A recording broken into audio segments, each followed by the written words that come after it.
తెలంగాణలో పార్లమెంటు ఎన్నికల సందర్భంగా పోలీసులు కేంద్ర బలగాలు నిఘా పెంచాయి. ఈ నేపథ్యంలో సంగారెడ్డి జిల్లా ఆందోళ్ జోగిపేట మున్సిపాలిటీ పరిధిలో పోలీసులు ఫ్లాగ్ మార్చ్ నిర్వహించారు. మే 13న జరగబోవు పార్లమెంటు ఎన్నికల సందర్భంగా శాంతి భద్రతలను దృష్టిలో పెట్టుకుని ఈ కవాతును నిర్వహించారు. సిఆర్పీఎఫ్ స్థానిక సిఐ, ఎస్ఐ పోలీసులతో కలిసి ప్రజల్లో భయం తొలగించేందుకు కవాతు చేశారు. 13/5/2024 రోజు సోమవారం రోజు జరగబోవు పార్లమెంటు ఎలక్షన్స్ సంబంధించి మన యొక్క జోగిపేట పట్టణం మరియు పరిసర ప్రాంతాలలో మరి ఈ యొక్క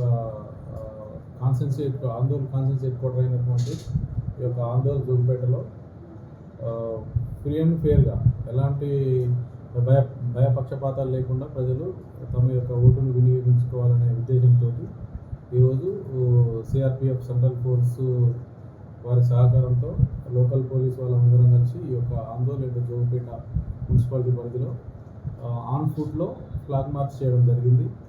దీని ముఖ్య ఉద్దేశం ఏంటంటే ఫ్రీ అండ్ ఫేర్గా ఓటు హక్కు వినియోగించుకోవాలనే ఉద్దేశంతో ఈ సెంట్రల్ ఫోర్సెస్ తోటి ఈ ఫ్లాగ్ మార్చ్ చేయడం జరిగింది.